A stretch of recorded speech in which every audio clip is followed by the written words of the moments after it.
tagumpay o kabiguan, ng ligaya o lungkot. Kaya marapat lamang na tanggapin si Jesus bilang tagapagligtas at Panginoon. At matapos yun ay panariwain ang katapatan at paglapit sa Kanya bawat araw o day by day. Ang day by day ay naglalayong umalalay sa pang-araw-araw na pamumuhay. Narito po si Kuya Ed Lapis sa mensaheng pinamagatang Be Healthy.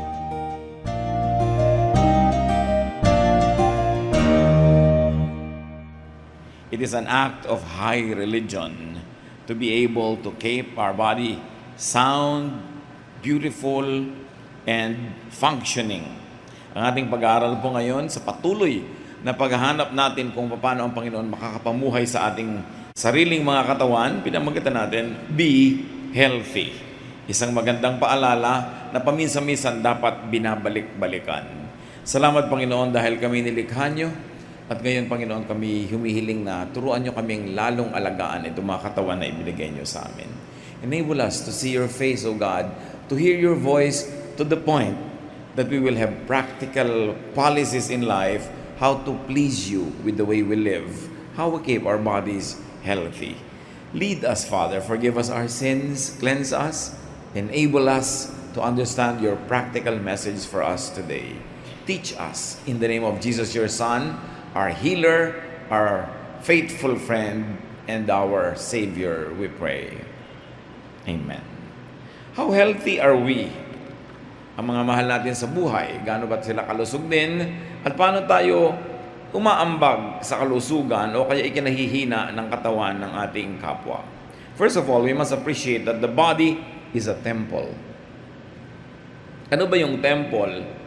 Pinaniniwalaan ng mga ancient people na ang temple is where the divine goes down from heaven to earth and where earthly people go up to the temple and meet the divine. In other words, it is a meeting place between spirit and body, between God and man, between Creator and creation. 1 Corinthians 6:19, you surely know that your body is a temple where the Holy Spirit lives. So, yung Espiritu ng Diyos nananahan sa katawan ng tao na nilikha niya. The body is a temple of God's Spirit. Yun pa lang, napakalinaw na dapat nating pangalagaan, ingatan, igalang ang katawan.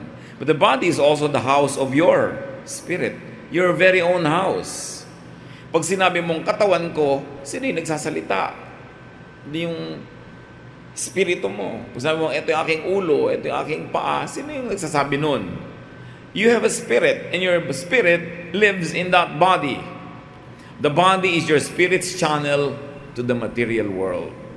Your tool to see, to touch, to feel, to taste, to hear. Without your body, those things cannot be done by you. Your body is a tool for you to move, to produce, to receive things from God and from men. Kaya napakahalaga talaga nung katawan. So make and keep your body healthy as an act of worship, as an act of respect to that God that created you and gave you your body. 1 Corinthians 6:20, God paid a great price for you, so use your body to honor God. The way we use our body honors God, and the way we abuse our bodies can dishonor God. So hindi lamang yung pagtataas ng kamay, hallelujah, pagkanta ng mga praise songs ang tunay na pagsamba, yung pag-aalaga sa katawan kung saan nandun din yung utak na ibinigay sa atin ng Diyos. And this is a part of our body, part of our anatomy that connects with the eternal, with the divine, through thoughts, through prayer, through discernment. Dapat inaalagaan ng katawan. So honor God by making your body as healthy as possible.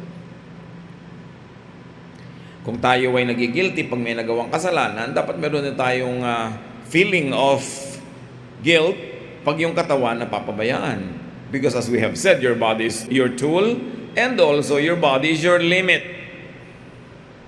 Pag bumigay na ang katawan, wala ka nang magagawa. Nakikita niyo yung mga dakilang mga bayani, mga mandirigma, Pagka namatay na sila, tapos na yung personal nilang pakikisama sa kanilang mga layunin, sa kanilang mga gyera sa buhay. Pagka bumigay na yung katawan mo, hanggang doon ka na lang. In fact, earthly life ends when the body dies. No matter how lofty your spirit is, no matter how great your goals are, when your body dies, your participation in earthly processes end. It ends there. So how do you make the body healthy? Let's talk about the obvious because the obvious is the most often neglected. Sabi nga ng matatanda, ang paalalay gamot sa taong nakalilimot, take only correct and good food and drink. Ang dami-daming mga sakit ngayon na wala naman nung araw kasi kung ano-anong pinagkakakain ng mga tao ngayon na hindi naman kinakain nung araw. Meron tayong classic example kay Daniel. Si Daniel at ang kanyang mga kaibigan ay mga noble young men from Judah, and they were taken as captives to a foreign country. They were taken to Babylonia, and they were trained to become employees of that colonial government.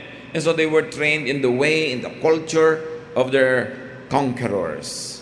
Daniel 1. One day the king ordered Aspenaz, his highest palace official, to choose some young men from the royal family of Judah and from other leading Jewish families.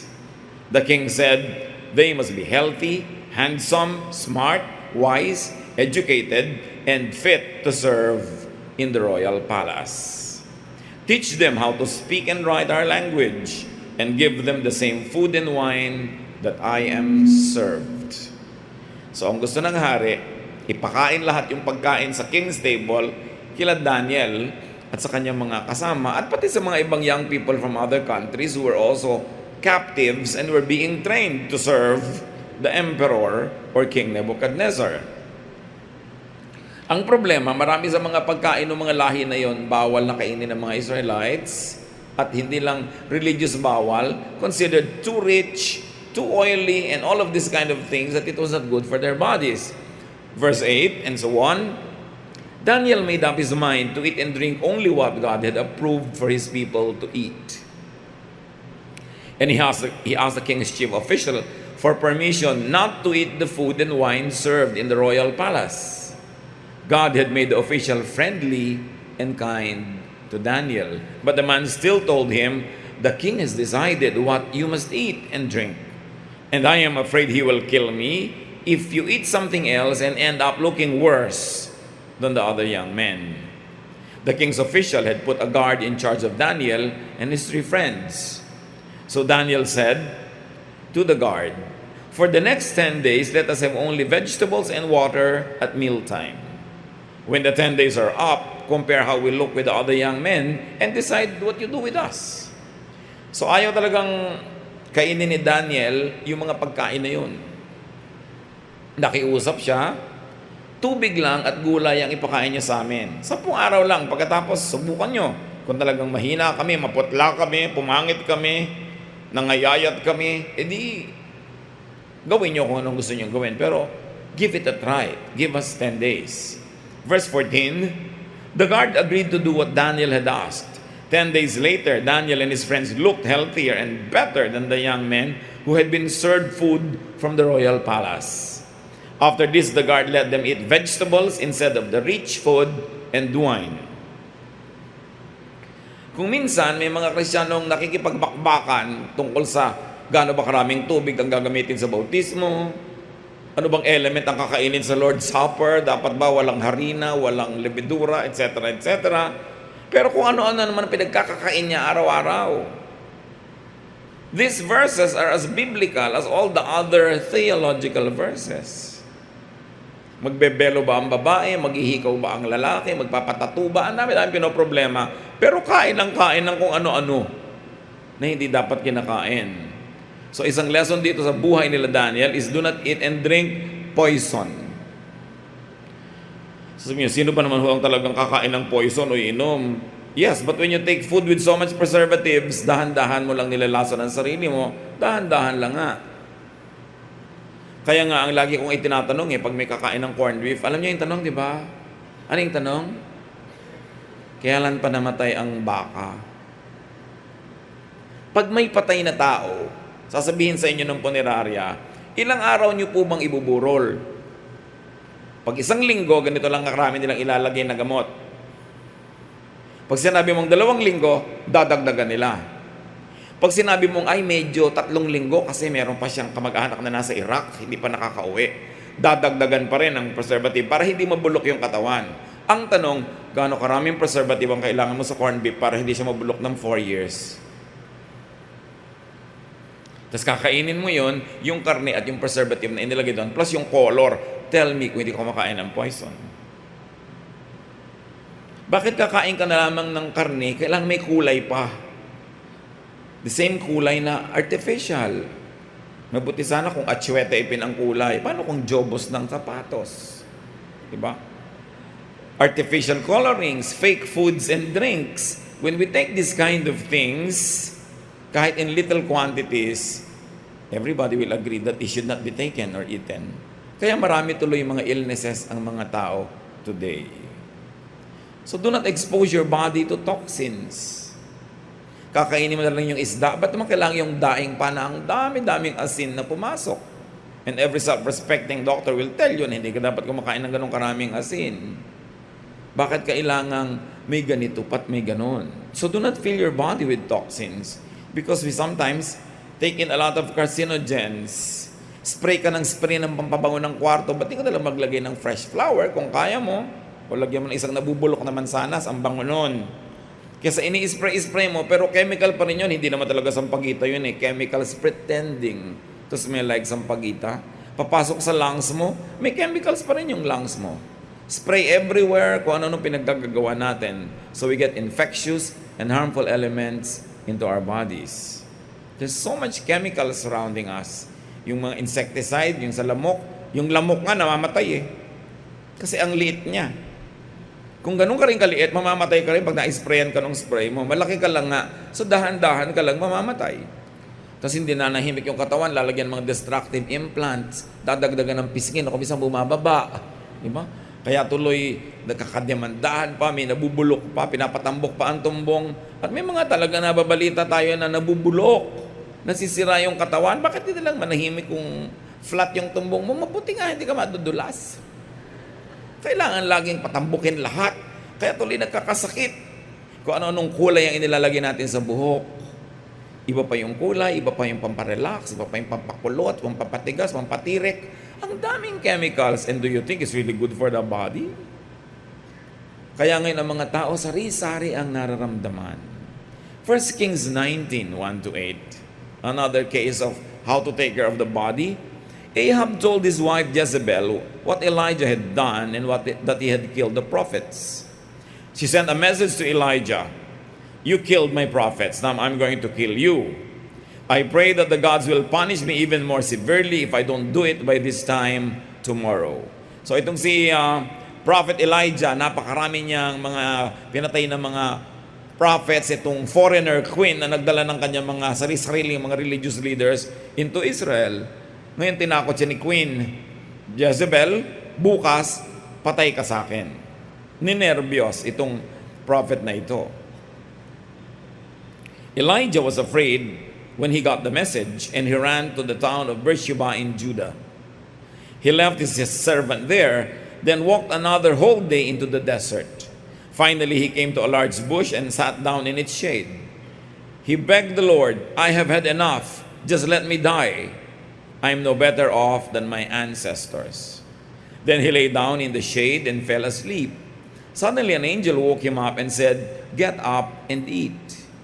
Elijah looked around, and by his head was a jar of water and some baked bread. He sat up, ate and drank, then lay down and went back to sleep.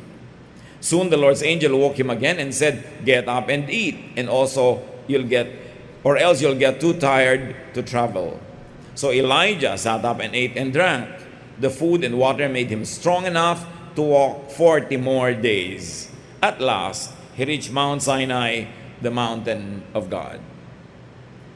Yung prophet, kahit siya ay propeta ng Diyos, dahil sa sobrang pagod at gutom, nadaya na siya ng kanyang emosyon, gusto na niyang mamatay. At hinihingi niya sa Diyos, "Kunin niyo na po ako, gusto ko nang mamatay." Nakatulog sa pagod, pero ginising ng anghel at binigyan ng tubig at tinapay.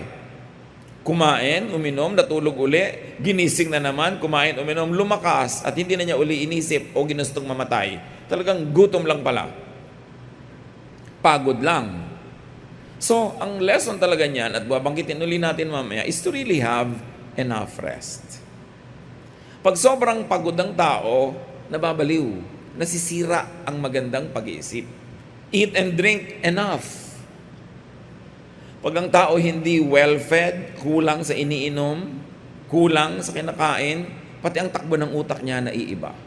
Why? Because we are our chemistry. We are our blood chemistry. Napakahalaga yun, yung kulang na kulang ka sa tubig.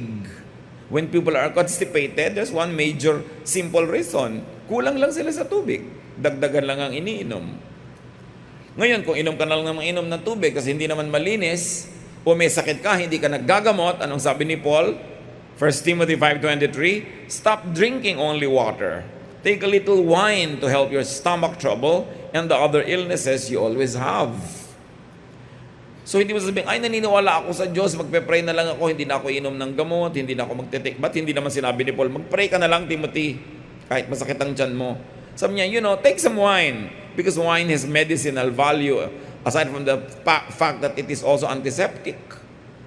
Malinis siya at meron siyang alcohol content to the point that it could disinfect and it could cure many stomach ailments. So sabi ni Paul, uminom ka kasi ng kahit konti man lang wine.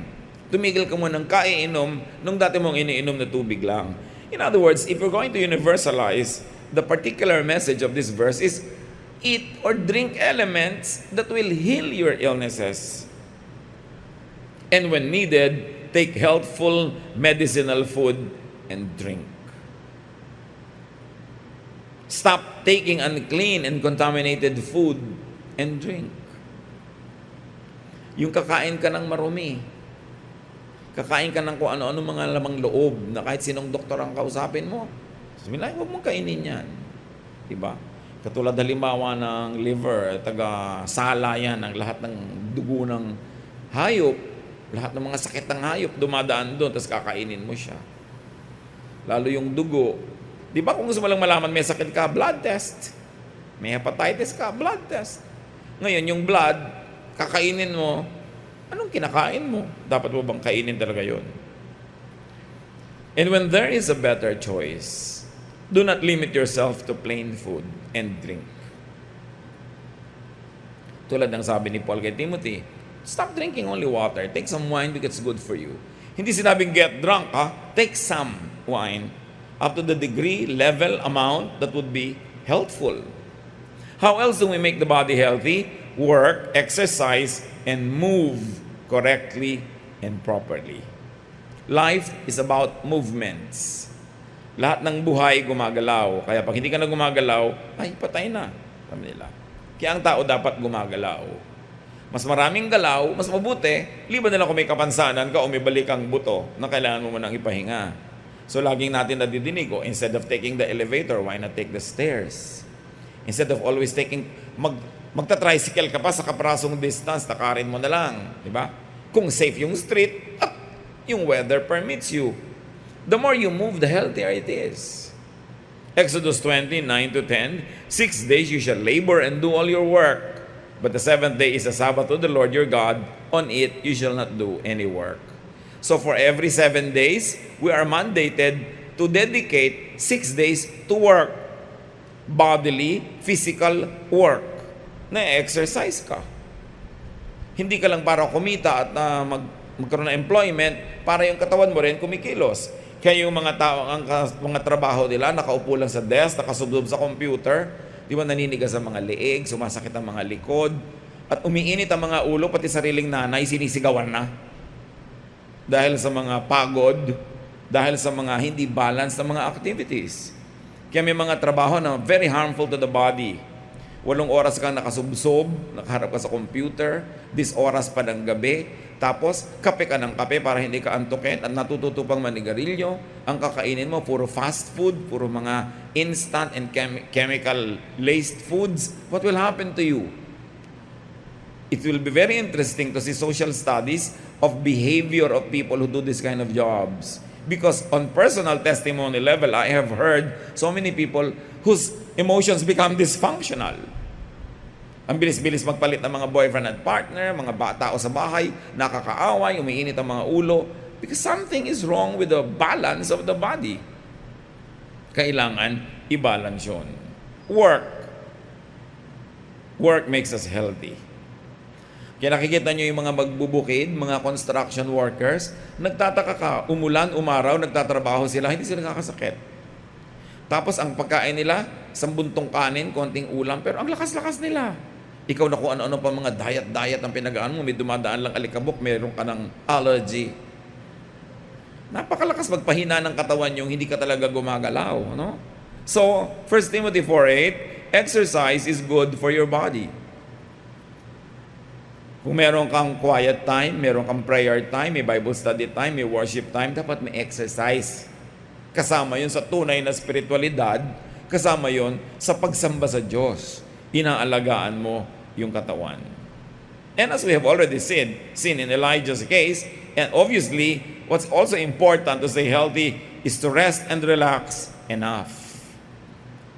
Hindi rin puro trabaho. Kasi sa Exodus 20:9-10, 6 days you shall labor, and on the 7th you will rest. You have to break succeeding days of work with 1 day of rest at least. And of course, you let others rest too. Hindi lang ikaw.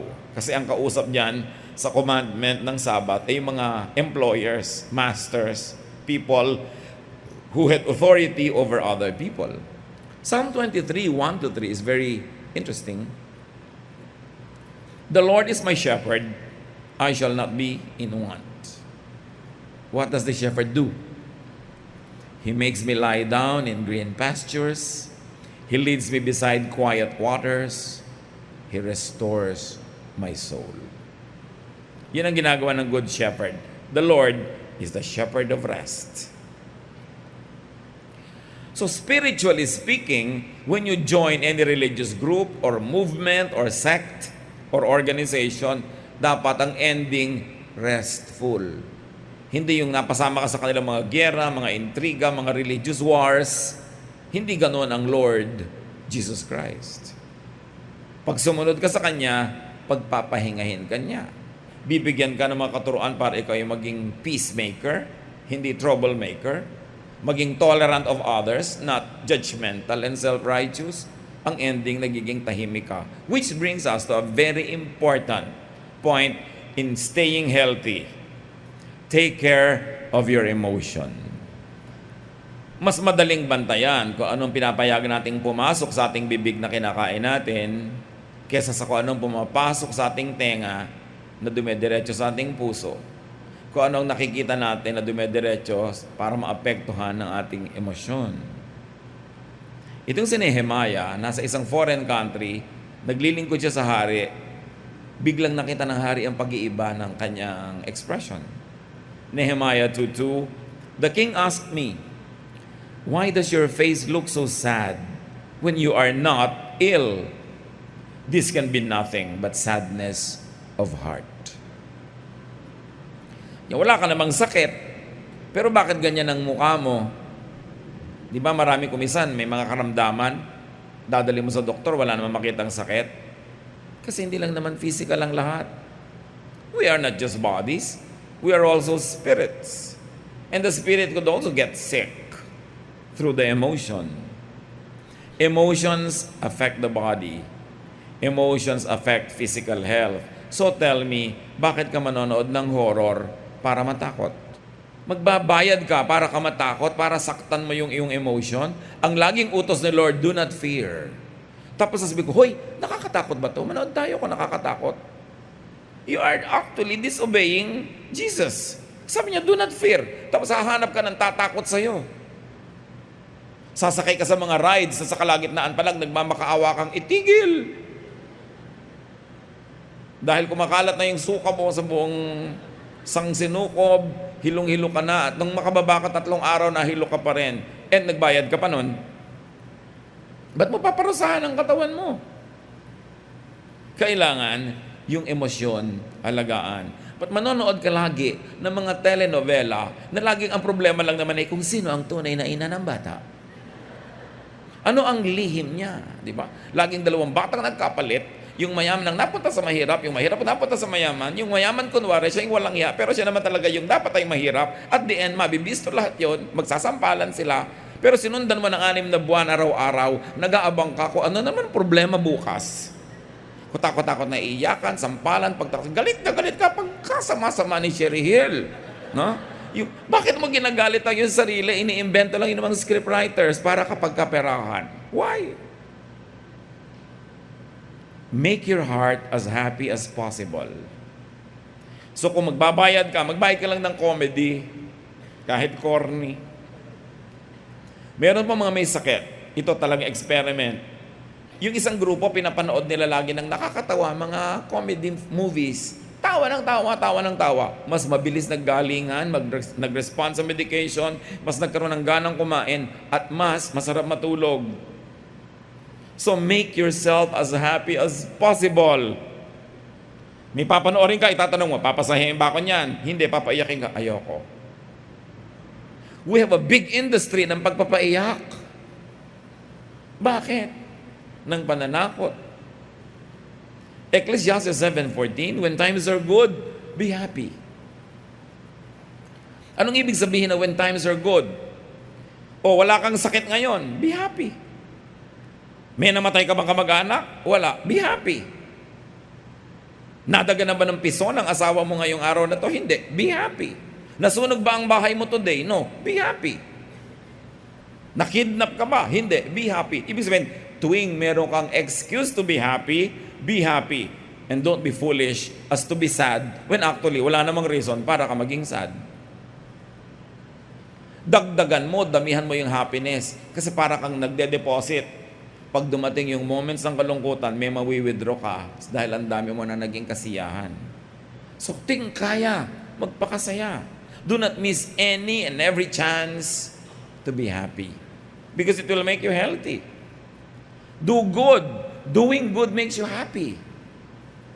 Sinong talagang masaya? May nagregalo, may niregaluhan, magkaharap sila, binubuksan ng niregaluhan yung regalo. Ang totoo, ang tunay na napakasaya at excited, yung nagregalo, kung magandang regalo niya.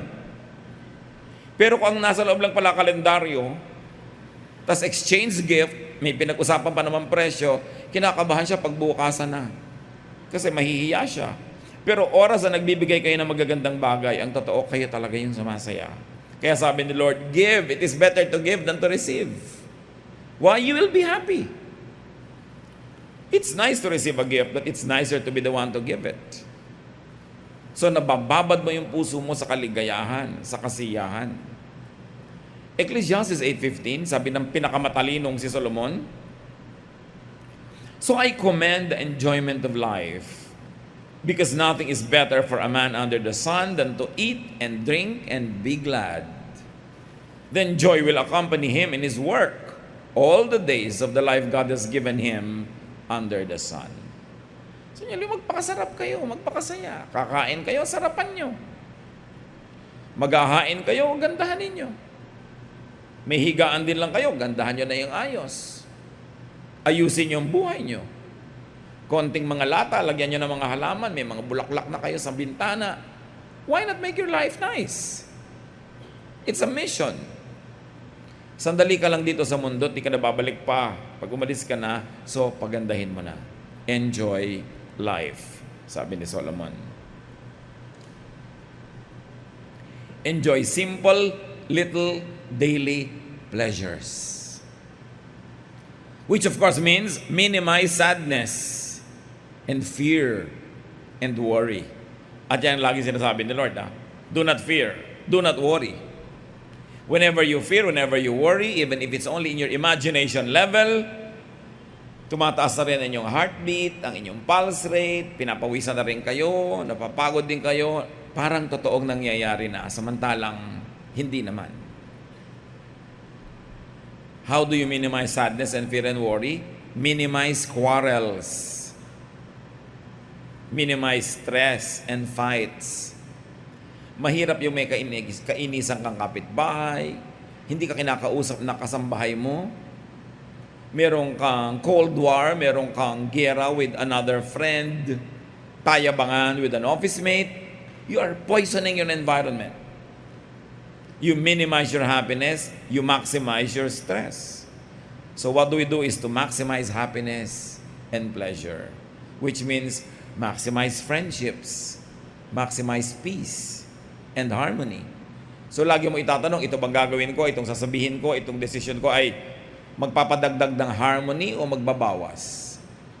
Magbibigay ba sa akin ito ng kaibigan o kaaway? Gugulo ba ang buhay ko o tatahimik? You ask all of these things because you have to be emotionally healthy, not only physically healthy. So be healthy not just for survival, not just for existence, but to have life and to have a very good quality of life. Kung minsan madidinig mo, may pipigil doon sa bata na sobrang inom ng sobrang daming caffeine o chemical o alcohol o kain ng sobrang sugar or too much this and too much that. May magpoprotect pa, sabihin, hayaan mo na, bata pa naman. Oo nga, bata pa lang pinupuno man agad ng mga ganyan. So, ang dali-dali niyang makakakota, ang aga-aga niya, kaya kumisan, teenager pa lang, meron ng diabetes. Liban na lang kung genetic, pero meron talagang nai-induce ng kinakain mo, ng iyong lifestyle. Walang bata-bata. Bata pa lang, dapat tama na. Meron naman, ang tanda-tanda na, hayaan mo nang kainin ang lahat. Huwag na daw bawalan dahil matanda na. O sige, matanda na, pakainin mo na ng pakainin. Pero pagka nang isa-isa dyan, huwag na natin ipa-hospital. Ito tayo, matanda na. O na-stroke, kakakain ng mga bawal. O natumba, huwag mo nang itayo. Matanda na Di ba? Pero kung itatayo mo pa rin, ipapa-hospital mo pa rin para yung quality of life niya mag-improve, di iayos mo pa rin yung diet, iayos mo pa rin lahat kahit matanda na. Or kasi nga matanda na, mas dapat tama.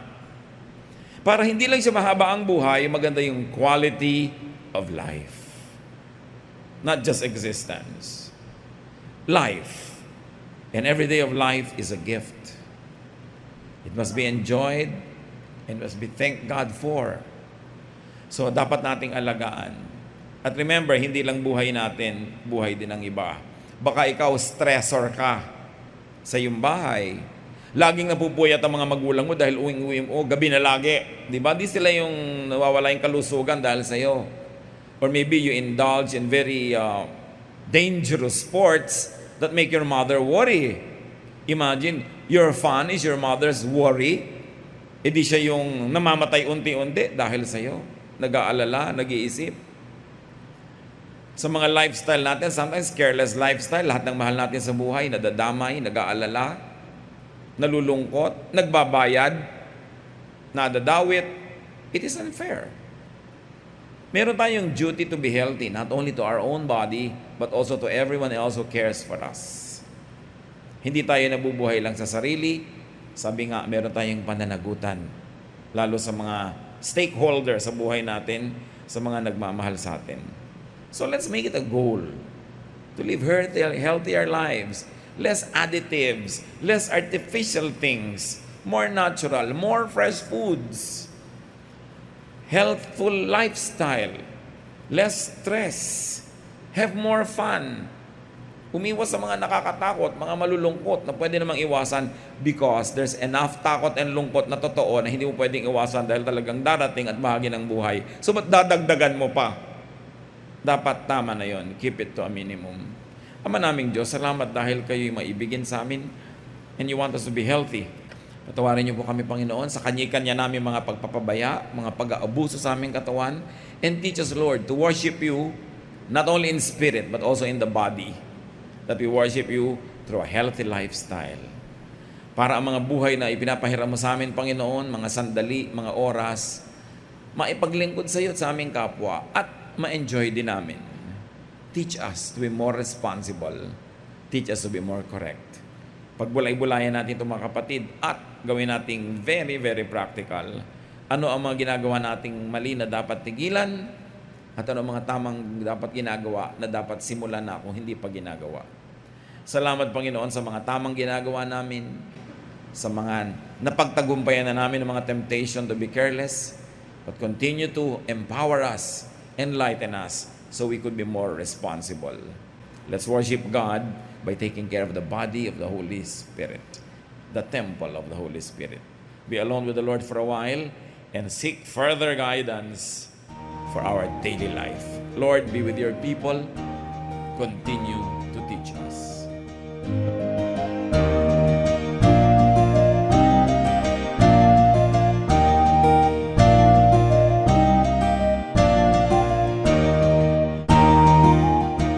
Ang katatapos pong mensahe ni Kuya Ed Lapid ay pinamagatang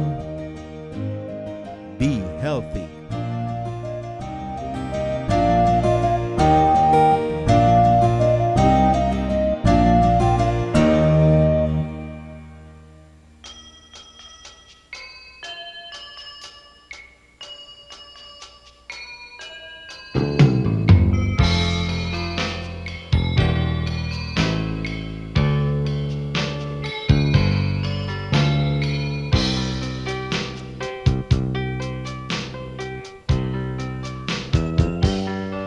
Nais kong mamasdan ang ngiti sa bawat labi, kagalakan ay maghari kailanman. Nais kong marinig itong awit ng pag-ibig, kabutihan at kapayapaan man. Nang matutunan kong pigilin ang sarili kong minsan, puso ay bigyan ng kahinahunan. Ang katapatan ko nawa sa'yo'y hindi mahihimlay, mapagtigis na puso, kabaitan ang taglay. Bunga ng Espiritu, mayroon ka ba sa buhay mo ang kinakailangan na ipakita ng Kristiyanong tunay? Bunga ng Espiritu, kung wala sa buhay mo, kay Jesus tanggapin mo. Bunga ng Espiritu.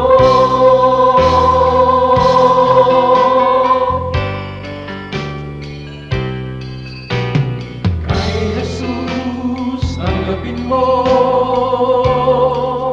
Bunga ng Espiritu.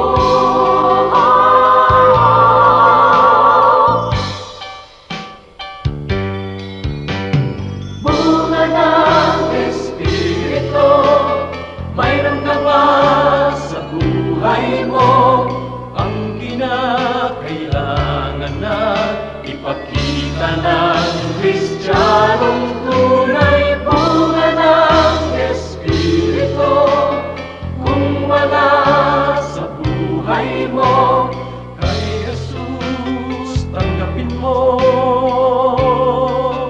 Bunga ng Espiritu.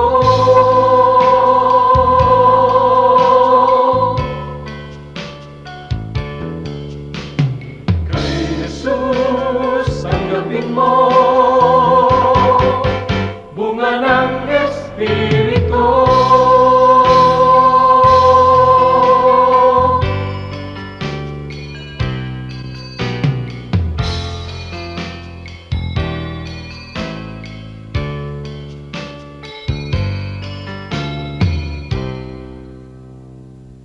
Napakarami pong kayamanan ng ating bayan at kuminsan hindi naman karapat-dapat na magkaroon tayo ng napakaliit na pagtingin sa ating sarili. Nangyayari lang yon kung hindi natin kilala ang ating nakaraan, hindi natin kilala ang mga kayamanan ng ating bayan na nagpapaganda sa atin pong lahi. Kaya naman dapat nating kilalanin ang nakaraan, ang kasaysayan, at ang mayayamang mga pamana sa atin ng ating mga ninuno. Ang mga hiyas po ng ating lahi, ang mga kayamanan ng ating bayan ay binubuo ng maraming bagay. At isa na rito ang musika. Ang musika ay salita daw ng kaluluwa. Ang musika ay napakabisang paraan upang ipahayag ang ating damdamin, ang ating mga pangarap at ang ating mga pagpapahalaga. Sa Pilipinas po, ang musika ay paraan ng pagpapahayag ng mga espiritual na bagay. Ang mga Pilipino kapag gumagawa ng musika kadalasan ay upang sumamba. Kaya tayong mga Pilipinong Kristiyano ay dapat lamang na mag-aral ng mga tugtog ng ating bayan at gamitin naman natin ito sa pagsamba sa Panginoong Hesus. Dapat nang bawiin ang musika ng Pilipinas mula sa kung ano-anong mga paggamit na hindi ayon sa kalooban ng Panginoon. At ito naman ay dapat ialay sa paanan ni Jesus upang lalong makadagdag sa marami, makulay at magagandang paraan ng pagpapahayag natin ng ating pananampalataya. Ang musika ng bayan, hiyas ng lahi, hiyas ng bayan. Narito at ating pakinggan ang mambayo, mga tunog ng pagbabayo ng palay na may kasamang mga awit mula sa mga kalinga.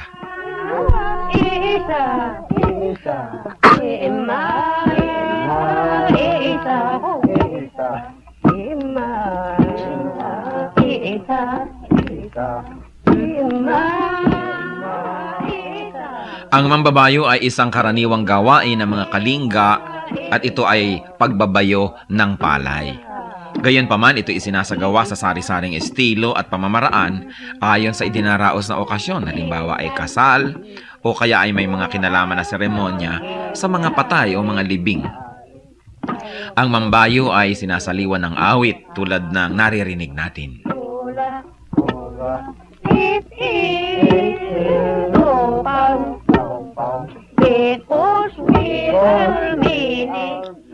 Ang sinasaliwan ng awit na pagbabayo ng palay ay ginagampanan ng 8 kababaihan at sinasagot naman ng mga kalalakihan.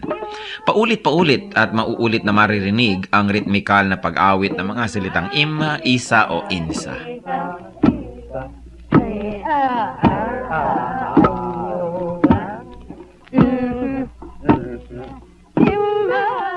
Kasabay nito ang kanilang pagbabayo. Anong ibig sabihin ng ganitong uri ng pagbabayo? Pangbabayo ng palay na hindi lamang ang dahilan o ang gustong mangyari ay makapagbayo ng palay, ito rin ay isang bigkis panlipunan. Sa pagbabayo, makikita ang tulungan, pakiramdaman, pagsasaya. At makikita natin ang pagiging dakilang mga musikero ng mga Pilipino na maging sa pagbabayo ng palay, gumagamit sila ng musika, hindi lang upang sila ay malibang at pagaanin ang trabaho, kundi patuloy na ipahayag ang kanilang nadarama. Sa mga Katagalugan at sa mga nasa kapatagan ng Luzon, uso rin ang bayuhan, lalo ang pipigan. At kadalasan, yung halo na ipinangbabayo ng pinipig, inuukit pa ang loob nun at nilalagyan ng parang bolang kahoy sa loob na habang nagbabayo, kakalog-kalog naman ang bolang ito at gumagawa na naman ng isang ritmo.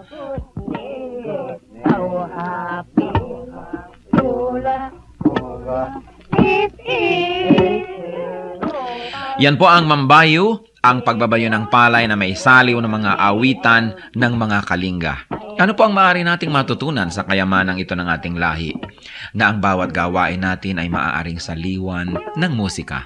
Lalong-lalo naman ang pagsamba natin sa Panginoon, ang ating mga paglilingkod, na sa paglalagay natin at paglalapat ng musika, hindi lang gumagaan ang ating trabaho, kundi na ipapahayag din natin ang ating damdamin. Musika ng bayan, kayamanan ng ating lahi, hiyas na dapat makilala at ingatan.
Bakit ang Pilipino itinatago ang pagka-Pilipino pag nasa ibang bansa?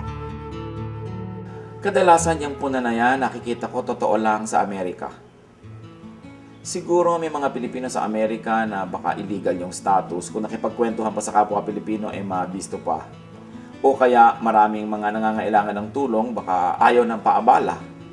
O kaya matataas siguro ang kalagayan nila sa Pilipinas, pero nung sila ay nagpunta doon ay nagkaroon sila ng mga blue-collar jobs at hindi nila ipinagmamalaki ito, kaya hindi nila ine-encourage sa magkaroon pa ng usapan, kwentuhan. Pero ang mga Pilipino sa ibang mga bansa outside of the US, kadalasan tuwang-tuwa na nakakakita ng kapwa Pilipino.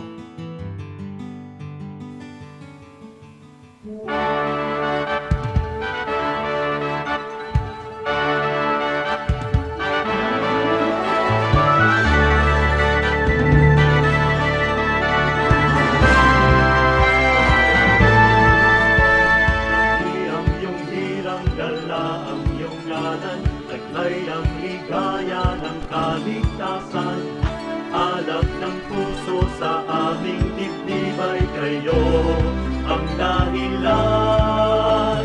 Uktawin ang nahihimling na damdamin, isingin ang aming yaring isipan.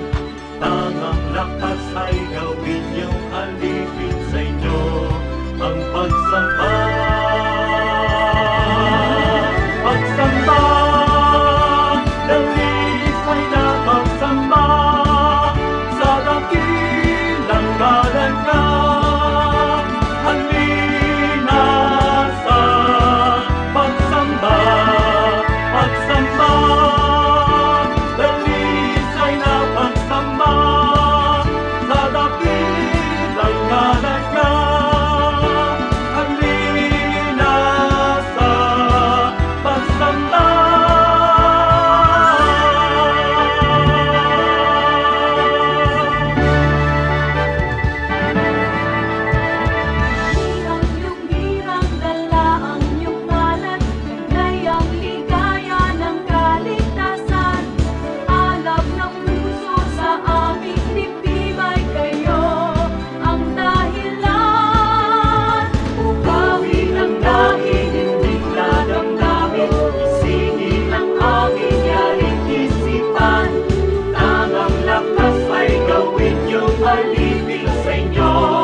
Oras na po para pansamantalang magpaalam ang programang Day by Day.